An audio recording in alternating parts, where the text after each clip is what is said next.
അപ്പോൾ ദോഷിയും കാസ്റ്റുമാണ് ഇപ്പോൾ എൻ്റെ അക്കൗണ്ടിൽ നടന്നുകൊണ്ടിരിക്കുന്ന വിവാദം. ഞാൻ അതിനകത്ത് തന്നെ ഒരു എക്സ്പ്ലനേഷൻ ആയിട്ട് കൊടുത്തിട്ടുണ്ടായിരുന്നു, ഞാൻ ഇതൊന്നുമല്ല മീൻ ചെയ്തേന്ന്. എന്നിട്ടും ഒരുപാട് പേര് വന്ന് ഒരുപാട് മോശമായിട്ടുള്ള കമൻറ്റുകളുണ്ട്. അതിനകത്ത് കുറച്ച് പേരോട് ഞാൻ എൻ്റെ ഭാഗം എക്സ്പ്ലെയിൻ ചെയ്യാൻ ശ്രമിച്ചെങ്കിലും ഒരു കാര്യം ഉണ്ടായില്ല. ബട്ട് സ്റ്റിൽ എനിക്കിങ്ങനെ എല്ലാവരോടും പോയിട്ട് കമൻസിൽ റിയാക്ട് ചെയ്യാൻ പറ്റാത്തതുകൊണ്ടാണ് ഞാൻ ഇങ്ങനൊരു വീഡിയോ ചെയ്യാമെന്ന് വിചാരിച്ചത്. ഫസ്റ്റ് ഓഫ് ഓൾ, ഞാൻ ഈ വീഡിയോ ഇട്ടുന്ന സമയത്ത് ഞാൻ ഒരിക്കൽ പോലും എൻ്റെ കാസ്റ്റിനെ അല്ലെങ്കിൽ ഈ പറയുന്ന സോ കോൾഡ് കാസ്റ്റിനെ ഒരിക്കൽ പോലും ഉയർത്തിക്കാട്ടല്ല ചെയ്തത്. അങ്ങനെ ഒരു വീട്ടിൽ നിന്നായതുകൊണ്ട് മാത്രം എൻ്റെ പാരൻസിന്, അതായത് എൻ്റെ അമ്മയ്ക്കും അല്ലെങ്കിൽ അമ്മാമ്മ അവർക്കെല്ലാവർക്കും ഈ അരി ആട്ടുന്നത്, അരി അരച്ചെടുക്കുന്നത് ഒരു വീക്ക്നെസ്സാണ്, അവരുടെ ഒരു ഹോബിയാണത്. അതുകൊണ്ട് തന്നെ ഡെയിലി ഈ ദോശ ഇഡ്ഡലിയാണ് ഉണ്ടായിരുന്നത് എന്നാണ് ഞാൻ ഉദ്ദേശിച്ചത്. അത് ചിലപ്പോൾ ആ ഒരു രീതിയിൽ ജീവിച്ച് വന്ന മറ്റു ചിലർക്ക് കണക്റ്റ് ആകുന്നുണ്ടാകാം.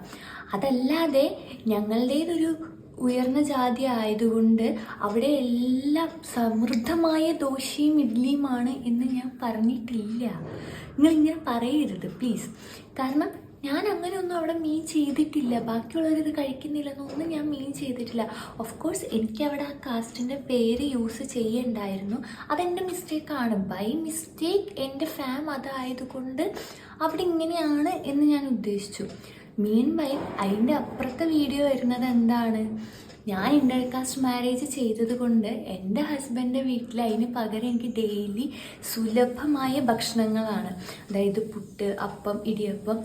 നിങ്ങൾക്കറിയില്ലായിരിക്കും, ഞാൻ ഈ കല്യാണത്തിന് മുമ്പ് വളരെയധികം വെയിറ്റ് ചെയ്തിരുന്നത്. അതായത് ഇൻ്റർ കാസ്റ്റ് മാരേജിൽ ഇങ്ങോട്ട് വന്നിട്ട് ഞാൻ ഭക്ഷണം കഴിക്കാൻ വേണ്ടിയിട്ടാണെന്ന് തോന്നുന്നു ഏറ്റവും കൂടുതൽ വെയിറ്റ് ചെയ്തിരുന്നത്. സോ അത് മാത്രമാണ് ഞാൻ ആ വീഡിയോയിൽ യൂസ് ചെയ്തത്. അത് കണക്റ്റ് ആയത് എന്നെ അറിയാവുന്ന അല്ലെങ്കിൽ എന്നെ ഫോളോ ചെയ്തിരുന്ന കുറച്ച് പേർക്ക് അത് കണക്റ്റ് ആയിട്ടുണ്ട്. ടു ബി ഫ്രാങ്ക്, എൻ്റെ അക്കൗണ്ടിൽ എൻ്റെ ഫ്രണ്ട്സ് അല്ലെങ്കിൽ എൻ്റെ പരിചയക്കാരല്ലാതെ മലയാളീസ് ആരും ഉണ്ടായിരുന്നില്ല. ഉണ്ടായിരുന്നത് ആകെ കുറച്ച് തെലുങ്കന്മാരും കന്നഡക്കാരും തമിഴ്നാട്ടിലെ ആൾക്കാരാണ്. ഇതിനകത്ത് ഞാൻ എന്തെങ്കിലും വീഡിയോ ഇടുന്നുണ്ടെങ്കിൽ അക്ക പാസം അക്ക ഉയിര് എന്ന് പറഞ്ഞ് ഹൃദയം നേർന്ന കുറച്ച് നല്ലവരായ ആൾക്കാരും അതിൻ്റെ ഒപ്പം എന്നെ മനസ്സിലാക്കുന്ന മലയാളികളായിട്ടുള്ള എൻ്റെ കുറച്ച് ഫ്രണ്ട്സാണ് ഉണ്ടായിരുന്നുള്ളൂ. സോ ഞാനത് പ്യുവർലി അവിടെ ഇട്ടത് ഈ ഒരു കണ്ടൻറ്റ് കൺവേ ആവാനാണ്. എൻ്റെ ഫാമിലിയിൽ ഇങ്ങനെയാണ്, പക്ഷേ ഇവിടെ ഞാൻ വന്നതിന് ശേഷം ഞാൻ ഒരുപാട് സുഖങ്ങൾ അനുഭവിക്കുന്നുണ്ട് എന്നാണ് ഞാൻ ഉദ്ദേശിച്ചത്. അത് മനസ്സിലാവേണ്ടവർക്ക് ആ രീതിയിൽ ആ സെൻസിൽ മനസ്സിലായിട്ടുണ്ട്. ഒരിക്കൽ പോലും ഞങ്ങളുടെ ഒരു റിലേറ്റീവോ അല്ലെങ്കിൽ ഒരു ഫ്രണ്ടോ അതിൽ ഞങ്ങളെ കുറ്റപ്പെടുത്തി ഒരു കമൻറ്റ് പോലും ഇതുവരെ വന്നിട്ടില്ല. എന്തിന്, ഞാനിപ്പോൾ ഇരിക്കുന്ന ഈ വീട്ടിലൊരാൾ പോലും അതിനെ കുറ്റപ്പെടുത്തി പറഞ്ഞിട്ടില്ല. കാരണം അവർക്കറിയാം ഇങ്ങനത്തെ ഒരു കാസ്റ്റിസ്റ്റ് മെൻറ്റാലിറ്റി എനിക്ക് ഉണ്ടായിരുന്നെങ്കിൽ എന്ത് വന്നാലും ഞാൻ ഈ വീട്ടിലോട്ട് കല്യാണം കഴിച്ച് വരാൻ പോകുന്നില്ല. ഇപ്പോൾ സംഗി ഈ കാസ്റ്റ് അല്ല, വേറെ ഏതെങ്കിലും കാസ്റ്റ് ആയിക്കോട്ടെ, റിലീജിയൻ ആയിക്കോട്ടെ, എന്തോ ആയിക്കോട്ടെ, ഈ വിവാഹം നടക്കുമായിരുന്നു. Because I was in love with that person. So ഒരിക്കലും ഒരിടത്ത് പോലും ഒരു മിനിറ്റ് പോലും ഞാൻ മറ്റൊരു കാസ്റ്റിനെ കുറ്റപ്പെടുത്തി അവിടെ പറഞ്ഞിട്ടില്ല, അങ്ങനെ ഉദ്ദേശിച്ചിട്ടുമില്ല. പക്ഷേ എനിക്ക് തോന്നുന്നു ഞാൻ അവിടെ യൂസ് ചെയ്ത ആ വേർഡ് കുറച്ച് അപ്പർ കാറ്റഗറി ആണെന്ന് മറ്റുള്ളവർക്ക് ഇപ്പോഴും ആ ഒരു ഫ്രസ്ട്രേഷൻ ഉള്ളതുകൊണ്ടായിരിക്കാം ഇങ്ങനെ വന്ന് കുറ്റപ്പെടുന്നത്. പക്ഷെ ഞാൻ ഒരു കാര്യം പറയട്ടെ, എനിക്കുണ്ടാകുന്ന കുട്ടികൾ ഒരിക്കലും ഞാൻ ഈ നായർ കാറ്റഗറിയിലാക്കില്ല. കാരണം അതുകൊണ്ടൊരു കാര്യമില്ല, അതിൻ്റെ ആവശ്യവുമില്ല. സോ അങ്ങനത്തെ ഒരു ചിന്തയുള്ള ഒരാളാണ് ഞാൻ. ആ എന്നെ ഇങ്ങനെ കാസ്റ്റിസ്റ്റ് എന്ന് മുദ്ര കുത്തിയിട്ട് എൻ്റെ കമൻറ്റ് സെക്ഷനിൽ വന്ന് ഒരുപാട് പേര് ഇതുപോലെ അപ്പർ കാസ്റ്റുകളിൽ പണ്ട് നടന്നോ നടന്നില്ലയോ എനിക്കറിയില്ല, അത്തരം കാര്യങ്ങളെ പറ്റി ഭയങ്കര ഡിസ്കഷൻസാണ്.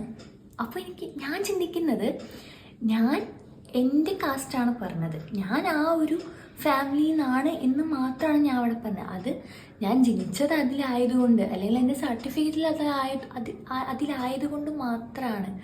പക്ഷേ ഇപ്പോഴും ആൾക്കാരുടെ ഉള്ളിൽ ഇങ്ങനെ മോശമായ കാര്യങ്ങൾ ഇങ്ങനെ പബ്ലിക് പ്ലാറ്റ്ഫോമിൽ പറയുന്നുണ്ടെങ്കിൽ അവരാണോ ഞാനാണോ കാസ്റ്റ് മെൻറ്റാലിറ്റി ഉള്ളത് എന്നെനിക്ക് മനസ്സിലാവണില്ല.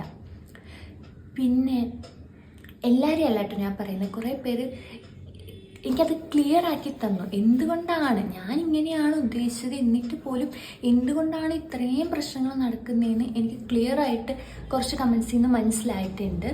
Of course I am grateful to them and I apologise for this mistake. പിന്നെ ഇനിയിപ്പോൾ ഞാൻ എന്താ പറയുക, ഈ നായരിന് പകരം വേറെ ഏതെങ്കിലും ഒരു കാസ്റ്റ് ഇട്ട് കഴിഞ്ഞാലും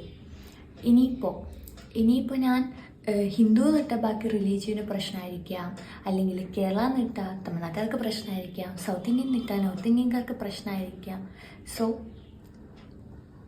പ്രോബ്ലംസ് എല്ലായിടത്തും ഉണ്ട്. പിന്നെ നിങ്ങളിതൊന്നും മനസ്സിലാക്കാതെ ഇങ്ങനെ കിടന്ന് ബഹളം വെക്കേണ്ട കാര്യമില്ല. ഇപ്പം ഞാൻ വേറൊരു കാസ്റ്റിൽ നിന്നായിരുന്നെങ്കിൽ ഈ പറയുന്ന എന്തെങ്കിലും പ്രശ്നങ്ങൾ ഇവിടെ നടക്കുമായിരുന്നോ? ഇല്ലല്ലോ. Then why? അപ്പോൾ നിങ്ങൾ ചോദിക്കും ഞാൻ വേറെ കാസ്റ്റിൽ നിന്നായിരുന്നെങ്കിൽ ഞാൻ അത് തുറന്നു പറയായിരുന്നു എന്ന്. ഓഫ് കോഴ്സ് ഞാൻ പറയും. എനിക്ക് പറയാനുള്ളത്, നമ്മളിത് മിണ്ടാതിരിക്കാതെ അത് ധൈര്യമായിട്ട് പറയുക. നിങ്ങളത് പറയുന്നതുകൊണ്ട് എന്ത് കുഴപ്പമാണ് ഉണ്ടാവാൻ പോകുന്നത് ഈ സൊസൈറ്റിയിൽ? എന്ത് കുഴപ്പമുണ്ടായി? ഇപ്പം ആരാണ് അതൊരു മോശമായിട്ട് കാണുന്നതെന്ന് എനിക്കറിയില്ല. ഞാനങ്ങനെ കാണുന്നില്ല.